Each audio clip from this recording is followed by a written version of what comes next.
Donc le thème de ce soir, c'est un thème qui traite de créationnisme et plus particulièrement des dinosaures qui ont vécu, comme je vais le démontrer, en même temps que les hommes. Apollonius ajoute ce détail intéressant. Quant à la durée de vie de ces animaux, elle est difficile à déterminer, et si je répétais ce qu'on en dit, je ne serais pas cru. Et ça, c'est une chose qu'on retrouve aussi avec les patriarches de la Bible, dont on prête des âges qui vont jusqu'à 800-900 ans. Et je l'explique dans mon livre, j'en fais une toute petite parenthèse maintenant, c'est-à-dire qu'avant le déluge, il est fort possible que la pesanteur était moindre, donc le rythme sanguin étant plus lent, la Terre était protégée par un anneau à queue. Lorsqu'il s'est percé, il a créé le déluge, donc la Terre était protégée. Et avec ce rythme sanguin plus lent, on pouvait avoir des âges beaucoup plus longs. Les organismes s'usent davantage après le déluge. Tout ça c'est expliqué dans mon livre sur les géants et l'Atlantide.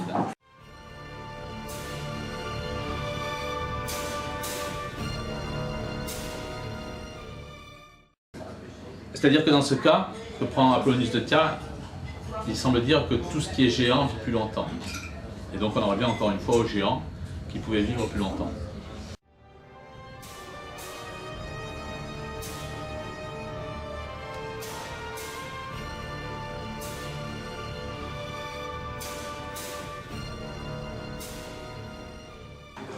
Enseigne sous la plume du naturaliste suisse, le docteur Konrad von Gessner, que des créatures préhistoriques existent, bien qu'elles soient extrêmement rares. Alors pourquoi en fait elles sont rares? On peut le penser parce qu'après le déluge, il y a une accentuation de la pesanteur, selon différents scientifiques, comme le docteur Bogue qui a fait des essais là-dessus.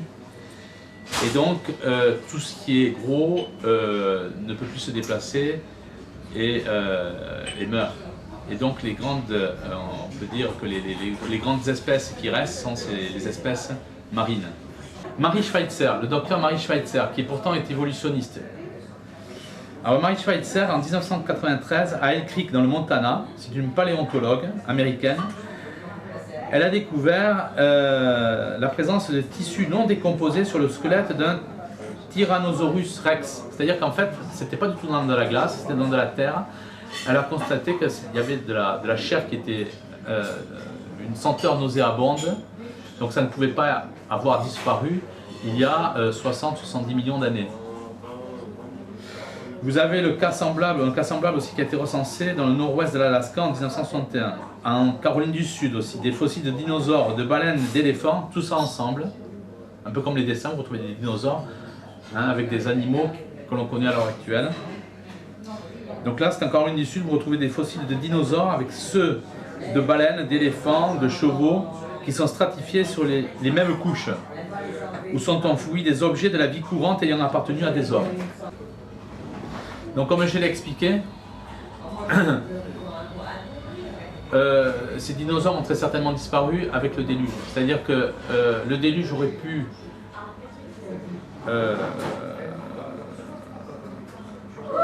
avoir pour conséquence l'inclinaison de l'axe terrestre, une accentuation donc, avec des courants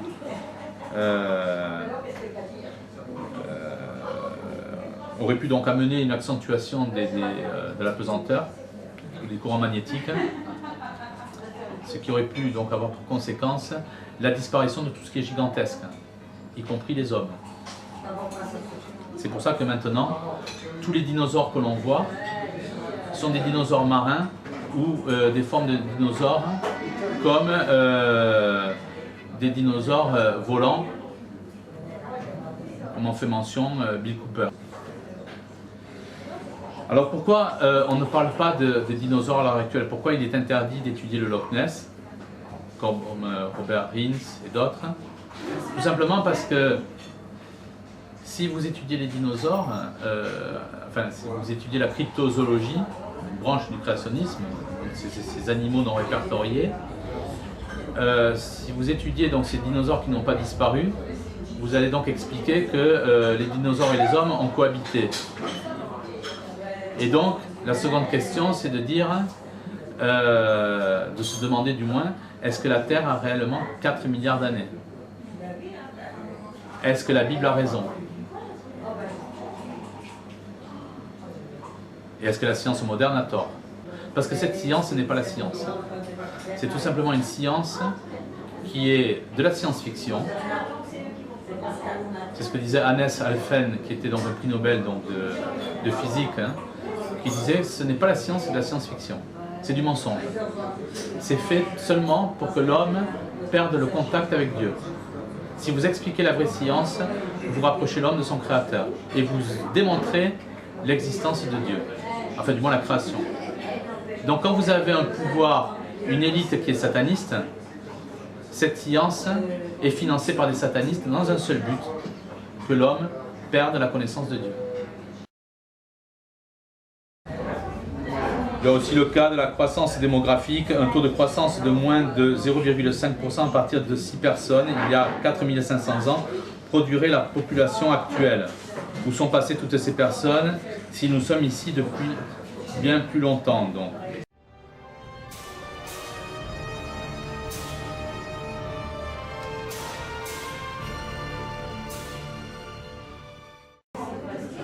Avec le carbone 14 qui a une durée de vie de 5700 ans grosso modo, il y a encore des conditions à prendre. Le taux de carbone, par exemple si vous analysez un arbre à côté d'un aéroport ou s'il y a eu une catastrophe ou autre, ça va donner des âges tout à fait différents. Et en plus si vous dépassez ces 5700 ans, vous tombez sur des... c'est complètement... c'est du grand n'importe quoi. Du grand n'importe quoi. Citons ce qu'en pense un spécialiste, le docteur Buru. Ça c'est tout à fait intéressant. Si une date obtenue par le carbone 14 confirme nos théories, nous la faisons figurer dans le texte. Si elle ne les contredit pas entièrement, nous la reléguons en note. Et si elle s'écarte tout à fait de la valeur espérée, nous la laissons de côté. C'est la science actuelle. C'est-à-dire que quand ça ne va pas dans les clous, et bien, alors si les dinosaures ont existé en même temps que les hommes, pourquoi cacher cette vérité? Ça c'est ma conclusion. C'est tout simplement parce que on revient à l'inhérence biblique, c'est-à-dire la véracité des Saintes Écritures.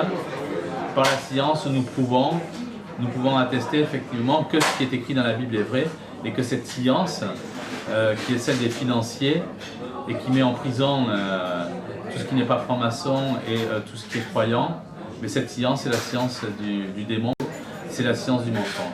C'est tout simplement la seule raison pour laquelle c'est une des plus grandes pages de l'histoire de la Terre qui consiste à prouver que les dinosaures et les hommes ont été contemporains et le sont encore, n'est pas étudiée.